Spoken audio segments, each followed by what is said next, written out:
दोस्तों नमस्कार। पहले तो मैं दिल्ली की जनता को जीत की और मुफ्तखोरी खाने की आदत पड़ गई दिल्ली वालों को, ये सुनने से वो बच गए। उन्होंने बीजेपी को जिता दिया, क्योंकि आपको याद होगा कि पिछली बार जब विधानसभा का चुनाव हुआ था तो जी न्यूज में उस समय काम करने वाले सुधीर चौधरी ने कहा था कि दिल्ली वालों को मुफ्त की खाने की आदत हो गई है। पहले तो मैं उसकी बधाई देता हूं। अब मैं आगे की बात करता हूं। एक चुनाव हार जाए तो पार्टियों का वजूद खत्म हो जाते हैं। एक चुनाव हार जाए तो दलों के यानी गठबंधन के वजूद खत्म हो जाते हैं। चुनाव हार जाओ तो आपस की सरफुटव्वल शुरू हो जाती है। ये नॉर्मल बात है, ये किसी भी घर की बात हो सकती है। दरअसल आपने सुना होगा कि गरीब की बीवी गांव की भौजाई, यानी जो गरीब है उसकी जो पत्नी है वो पूरे गांव की भौजाई बन जाती है, और वही अगर अमीर हो जाए तो वो पूरे गांव की दादी भी बन जाती है, जैसा कि हाल आज बीजेपी का है। बीजेपी चुनाव दर चुनाव किस हथकंडे से चुनाव जीत रही है ये तो मैं नहीं कह सकता, परंतु मैं इतना जरूर कह सकता हूं कि कहीं ना कुछ तो लोचा है कि जो इतनी कामयाबी मिल रही है। खैर वो जांच का विषय है और वो पार्टियों का अपना मैटर है। मैं आज बात कर रहा हूं इंडिया गठबंधन की। आपने कई टीवी चैनल खोले हो तो जिस दिन से चुनाव परिणाम आए 8 तारीख से, उस दिन से ढेरों चैनलों पर यह चल रहा है इंडिया गठबंधन टूट गया, इंडिया गठबंधन टूट गया।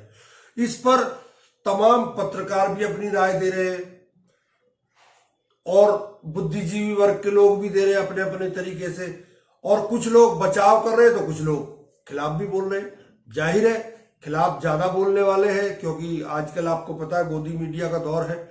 तो ऐसे में मेरा जो आकलन है, सबसे पहले मैं अपना आकलन आपको बताता हूं और उसके बाद मैं आपको बताऊंगा कि किस पत्रकार ने क्या कहा। अब आप इंडिया गठबंधन की जहां तक बात करते हैं, पहले ये इंडिया गठबंधन 2024 के लोकसभा चुनाव के लिए बना था, ठीक है। ये गठबंधन किसी भी रूप में एक नैतिक गठबंधन नहीं था और ना ही हो सकता था। क्यों नहीं हो सकता था उसका कारण मैं आपको बता देता हूं। जितने भी गठबंधन के साथी हैं, मैं एक एक का आपको विश्लेषण बताऊंगा। जितने भी गठबंधन के साथी हैं वो कहीं ना कहीं किसी ना किसी रूप में कांग्रेस से निकले हुए हैं या कांग्रेस के वोटों के पर बैठे हुए हैं। मैं शुरुआत करूं उत्तर प्रदेश से। उत्तर प्रदेश में अखिलेश यादव समाजवादी पार्टी के राष्ट्रीय अध्यक्ष है। वो कहां की देन है? मुलायम सिंह यादव किसकी जमीन पर खड़े हुए हैं? वो कांग्रेस की जमीन है। उसी तरह अरविंद केजरीवाल दिल्ली में बैठे हुए, दिल्ली में किसको हराकर वो आए थे? अगर कांग्रेस उसके सामने ना लड़े और उसको ग्राउंड दे दे, फ्री ग्राउंड दे दे, तो क्या कांग्रेस यह एनजीओ है? क्या कांग्रेस यहां लड्डू खाने के लिए आई है केवल कि चुनाव ना लड़े? राजनीति है, राजनीतिक दल राजनीति करेगा। जब आम आदमी पार्टी ने 2013 में कांग्रेस को हराया तब किसी ने कुछ क्यों नहीं कहा कि कांग्रेस को हरा रहा है? कहने वाली बातें हैं। उसी तरह से आप पश्चिम बंगाल चलिए। पश्चिम बंगाल में ममता बनर्जी कभी कांग्रेस को स्पेस नहीं देती। अकेले कांग्रेस की क्या जिम्मेवारी है कि वो उसको ममता बनर्जी को स्पेस देती रहे? उसी तरह बिहार में है। बिहार में 74 सीटों पर कांग्रेस लड़ी, 19 जीत गई, और इस बार कह रहे हैं कि वहां लालू प्रसाद के जो बेटे हैं तेजस्वी, वो इस बार उनको सीट नहीं देना चाहते उतनी। खैर वो बाद की बात है, मैं इसमें कुछ नहीं कह सकता। परंतु क्या आप सोच सकते हैं कि जिस पार्टी की जमीन पर ये सारे विपक्षी दल और वो गठबंधन आकर इंडिया गठबंधन बन जाता है, उसको कांग्रेस को कमजोर कर ये सारे गठबंधन बने हैं, पार्टियां बनी हैं, उन पार्टियों को कांग्रेस क्या छोड़ दे फ्री? क्या चुनाव लड़ना छोड़ दे कांग्रेस? क्या मीडिया चैनलों के अनुसार कांग्रेस को काम करना चाहिए कि आप लड़ लो, मैं हम घर बैठ जाएंगे? मीडिया चैनल जितना भी हो सकता है इंडिया गठबंधन के खिलाफ जहर उगलते हैं। परंतु आप ये देखिए कि अरविंद केजरीवाल दिल्ली में कांग्रेस को स्पेस नहीं देते। उमर अब्दुल्ला ने कल कहा कि बट गए तो टूट गए, लड़ लो और अलग, ट्वीट था उनका। तो क्या उमर अब्दुल्ला ने इंडिया गठबंधन में ही शामिल महबूब मुफ्ती को कोई स्पेस दिया? क्या महाराष्ट्र में संजय राउत जिस तरह से बोल रहे हैं कि ये अलग अलग होकर लड़े, संजय राउत ये बात भूल जाते हैं कि संजय राउत भी किसी न किसी की जमीन पर खड़े हुए थे और उन्होंने वो जमीन खींच ली आपकी। उसी तरह कांग्रेस भी अपनी जमीन खींचना चाहती है इनके नीचे से। तो इसमें कांग्रेस की कहां गलती है? कांग्रेस की गलती यह है कि कांग्रेस का बुरा वक्त चल रहा है, इसलिए वो पूरे कुनबे की भाभी बनी हुई है, पूरे गांव की भाभी बनी हुई है, इससे ज्यादा कुछ नहीं है। वहीं दूसरी तरफ अरविंद केजरीवाल कांग्रेस के भ्रष्टाचारियों के नाम गिनाते थे। मैंने कुछ लिस्ट बनाई थी, मैं आपके सामने रखना चाहता हूं। अब ये लिस्ट बड़ी लंबी बनेगी, शुरुआत की है आज। अगर इसमें कोई ईमानदार हो, गलती से आ गया हो तो बता देना, नहीं तो मैंने देश के बेईमानों की लिस्ट बनाई थी और मैं आपकी सहमति चाहता हूं कि, और इसके देश की भी सहमति चाहता हूं कि क्या इन लोगों को इस बार हराना चाहिए या इस बार फिर से चुन के इनको संसद में। सुरेश कलमाडी हराना चाहिए कि नहीं हराना चाहिए? तो आम आदमी पार्टी की तरफ से एक मजबूत कैंडिडेट खड़ा होना चाहिए उसके खिलाफ। नितिन गडकरी हराना चाहिए कि नहीं हराना चाहिए? सुशील कुमार शिंदे, प्रफुल्ल पटेल, येडियुरप्पा, अनंत कुमार, वीरप्पा मोइली। वीरप्पा मोइली को नहीं हराया तो 1 अप्रैल से गैस के और बिजली के दाम दुगने हो जाएंगे। एचडी कुमारस्वामी, चिदम्बरम साहब, अलागिरी, कनिमोई, जीके वासन, शिपिंग के अंदर उनका स्कैम था, सलमान खुर्शीद, मायावती, मुलायम सिंह यादव, अनु टंडन, इनका स्विस बैंक के खाते निकले थे इनके, श्री प्रकाश जायसवाल कोयला घोटाले वाले, जगन मोहन रेड्डी, अनुराग ठाकुर, कपिल सिब्बल, कमलनाथ, पवन बांसल, फारूक अब्दुल्ला, नवीन जिंदल, अवतार सिंह भड़ाना, शरद पवार अगर वो लड़ेंगे तो, ये ए राजा, अभी इसमें कई रह गए हैं, तरुण गोगोई, राहुल गांधी। राहुल गांधी क्यों ना उनके खिलाफ बोले? विचारधारा की लड़ाई चल रही है कांग्रेस बीजेपी के बीच में केजरीवाल जी आए, खंबे पे चढ़ गए।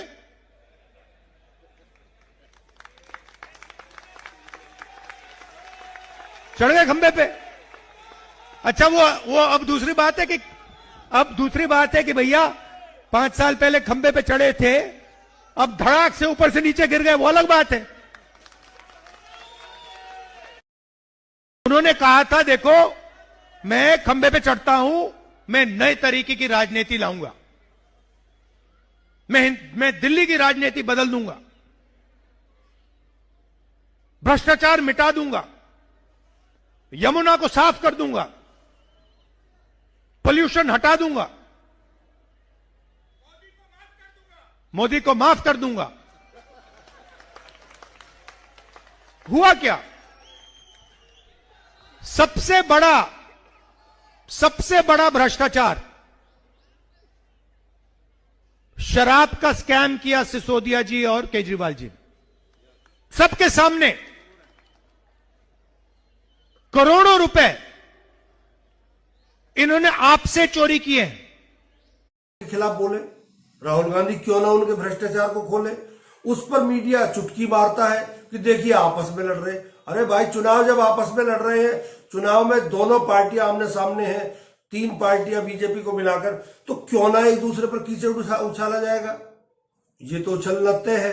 अब इसी बात पर एबीपी न्यूज पर संदीप चौधरी के प्रोग्राम में सीधा सवाल में विनोद शर्मा जी क्या बोल रहे हैं, जरा एक बार सुनते हैं।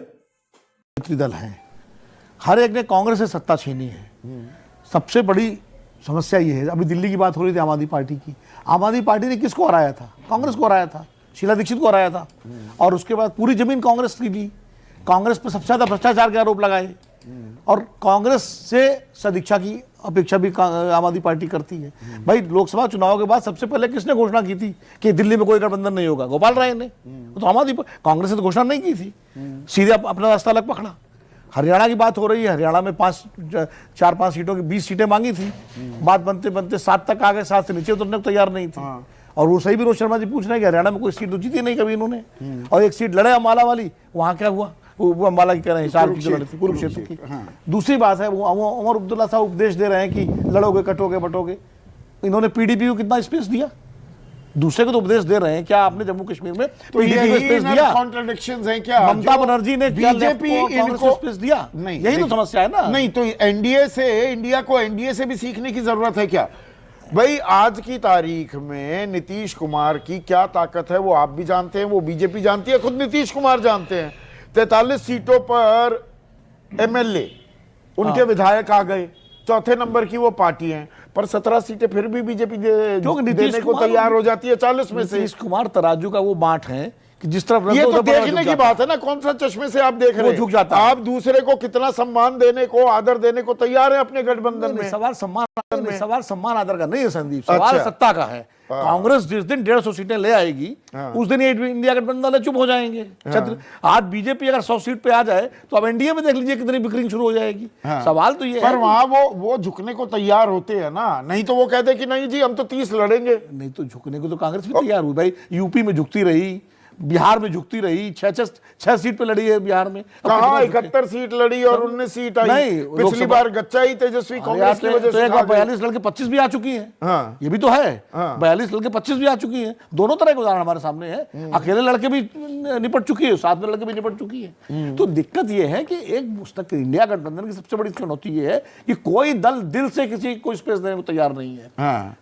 महाराष्ट्र में आखिर में जाके एकजुट हुए, लेकिन उसके पहले कितनी फरियत कर ली एक दूसरे से। अब यहाँ आशा शर्मा है, अलवर वासी हैं, वो कह रही हैं अब इंडिया गठबंधन को भी सोचना पड़ेगा कि कांग्रेस के बिना उनका वजूद नहीं बचने वाला है। तो दिल्ली में डबल शून्य की हैट्रिक मारने के बाद भी क्या ये संदेश भी दिया गया है? मेरा मूल सवाल यही था। भाई देखिए, आज मैं एक पार्टी में गया था लंच में, एक कांग्रेसी नेता के यहाँ। वहाँ बहुत सारे कांग्रेसी मिल गए मुझको। हाँ, वो अभिषेक मनु सिंघवी का लंच था। हाँ। अब वहाँ जिससे बात करो उससे बड़ा हल्के महसूस कर रहे थे। उनको लग रहा था कि चलो अब दिल्ली में हमें लड़ने का समय वो आजकल वो चल रहा है ना कल से, कि ऐसा कम ही होता है कि कोई चुनावी नतीजा आए और बीजेपी और कांग्रेस दोनों खुश हैं। दिल्ली के बाद कुछ ऐसा हाल हो रहा है। देखिए, आम आदमी पार्टी और कांग्रेस का संबंध जो है बड़ा सौतिया डाव वाला संबंध है। ताजा कांग्रेस जमीन छीनी है। जमीन तो लालू यादव ने भी छीनी और मुलायम सिंह यादव ने भी छीनी। तो ये तो तनाव और बढ़ता रहेगा ना इसका। और वरिष्ठ पत्रकार है अशोक वानखेड़े, वो बोल रहे हैं कि अरविंद केजरीवाल एनडीए में चले जाएंगे क्योंकि अब अमित शाह पंजाब की सरकार को गिराने में लग गए हैं। क्योंकि ये तो हमारे सूत्र भी कह रहे हैं कि अमित शाह इस समय भगवंत मान के संपर्क में है। अगर ऐसा होता है तो क्या होगा? भगवंत मान बीजेपी में, अगर बीजेपी तोड़ लेती है भगवंत मान के साथ, हालांकि उनके साथ कोई विधायक नहीं है ऐसा भी माना जाता है, परंतु अगर तोड़ भी लेती है तो क्या बीजेपी वहां सरकार बना लेगी?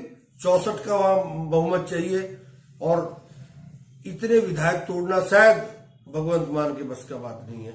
अब एक और विधायक जी नए चुनकर आए हैं पटप्रगंज से, नेगी साहब। ये देखिए किस तरह से अपना इंट्रोडक्शन इन ठेली पटरी वालों को दे रहे हैं।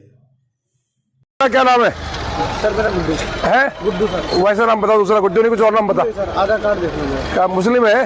जी सर। तो यहाँ पे यार अपना नाम लिखो पहले। सर ये लग रहा था मैं कहाँ लगा? यहाँ लगाओ बढ़िया सा, वहाँ लगा। यहाँ लगाओ गुड्डू भाई। जी भाई। ठीक है, गुड्डू भाई पनीर भंडार लगाओ। और इसका कुछ है नहीं तो ताम जाम। ऐसे ही बेचते हो कोई है ना, पर कोई बात नहीं, नाम लिखो पर यहाँ पे बिल्कुल साफ नाम लिखो, नाम नहीं लिखोगे तो जमा हो जाएगी जल्दी। हाँ नाम लिखवाओ भाई। क्या हाल है? नमस्ते, क्या नाम है आपका? प्रशांत कुमार गुप्ता। गुप्ता जी, यार हिंदू हो ना? कट्टर हिंदू हो ना, तो आइए लगाया करो यार, कम से कम लोगों को पता तो चले। आपको भी देंगे, आप मैं आ रहा हूँ रेडी में आपके लगाने। ये हिंदू हो ना, सनातन धर्मी, इसको लगाओ। देखो सुनो सुनो, आजकल कुछ जो दूसरी कौम के लोग हैं ना, पनीर में थूक मिला देते हैं, दूध में थूक मिला देते हैं, तो आपको ये रखना है, ठीक है? इससे पता चलेगा आप हिंदू हो, लोग और आपकी तरफ आकर्षित होंगे, लोग आपकी तरफ आएंगे, ठीक है? इसको लगाना है ऐसे। बहुत शिकायतें आ रही है ना आजकल, पता है ना आपको, दूध में थूक मिल जाता है, पनीर में थूक मिल जाता है, और वो नाली के पानी से धो देते हैं सब्जियां। क्या नाम है भाई? मोनू, क्या नाम, वैसे नाम क्या है? विपिन। विपिन सनातनी हो ना, हिंदू? हाँ जी। तो इसको लगाना अपनी दुकान पे, ठीक है? पता चलना चाहिए ना हिंदू हो। आजकल पता है ना, तो दूसरी कौम के लोग मिलावट कर देते हैं खाने में, पता है ना? वो तो मिलावट तो चलती आ रही है वो। हाँ मिलावट चलती आ रही है, तो उस मिलावट से बचना है और अपने आप को ये लगाना है, जिससे लोगों को पता चले कि आप सनातनी हो, ठीक है? लोग तुम्हारे पास ज्यादा आएंगे। हमारी लड़ाई नहीं है किसी धर्म से, पर हमको ये पता होना चाहिए लोगों को कि आप हिंदू हो, आपके पास लोग आए। क्या नाम है भाई? ओमपाल, एक झंडा लगाओ, चला ऐसा लगाओ, पता चलना चाहिए लोगों को तुम हिंदू हो। आप निकाले ना। अब आप महसूस कर सकते हैं कि किस तरह का माहौल इस देश में बनने वाला है, किस तरह के लोग जीत कर चुनाव आए हैं, किस तरह के प्रतिनिधि हमारे हैं जो हमारे भले की बात करेंगे। मुसलमानों के नाम की तख्ती लगवा रहे हैं कि आप तख्ती लगा लीजिए, और हिंदुओं के उन पर झंडे गाड़ रहे हैं। इससे क्या साबित करना चाहते हैं और आप इसके बारे में क्या सोचते हैं? कमेंट जरूर कीजिएगा। विधायक जी जो कर रहे हैं वो ठीक कर रहे हैं या सही गलत कर रहे हैं? और जो इंडिया गठबंधन है उसमें क्या कांग्रेस अपनी जगह छोड़ दे, लड़ने दे इन लोगों को, अपने आप घर बैठ जाए, भगवान का नाम ले, केवल चुनाव ना लड़े कांग्रेस? क्योंकि जब कांग्रेस चुनाव लड़ेगी तो इन गठबंधनों में कोई ना कोई आमने सामने होगा ही होगा। ऐसे में इंडिया गठबंधन को खत्म करना या खत्म बता देना, ये बहुत एक छोटी बात है। गठबंधन होते ही टूटने के लिए है। जब बीजेपी और शिवसेना का गठबंधन टूट सकता है, जब अकाली दल और बीजेपी का गठबंधन टूट सकता है, तो बाकी गठबंधन भी टूट सकते हैं। इसलिए किसी पार्टी को चुनाव लड़ने से आप रोकना चाहते हैं, कोई कंप्रोमाइज करता रहे, बड़ा भाई की भूमिका में रहे, बड़ा भाई तो झुकता रहे और छोटे भाई नीचे से थप्पड़ मारते रहे, ये तो नहीं चलेगा। ऐसे गठबंधन से तो अलग होना ही बेहतर है। तो मैं तो यही कहूंगा, कल अगर बीजेपी के साथ भी यही होता है, बीजेपी के हालात भी ऐसे होते, तो बीजेपी को भी अपनी जमीन हासिल करने के लिए मेहनत करनी पड़ेगी, अकेले लड़ना पड़ेगा। क्योंकि ये लड़ाई आमने सामने से लड़ी जा सकती है, पीछे से नहीं लड़ी जा सकती, घर बैठकर नहीं लड़ी जा सकती। वो कहते हैं ना कि गिरते हैं सहसवार ही मैदान जंग में, वो क्या खाक गिरेंगे जो घर से निकले ही नहीं। बहुत बहुत धन्यवाद, नमस्कार।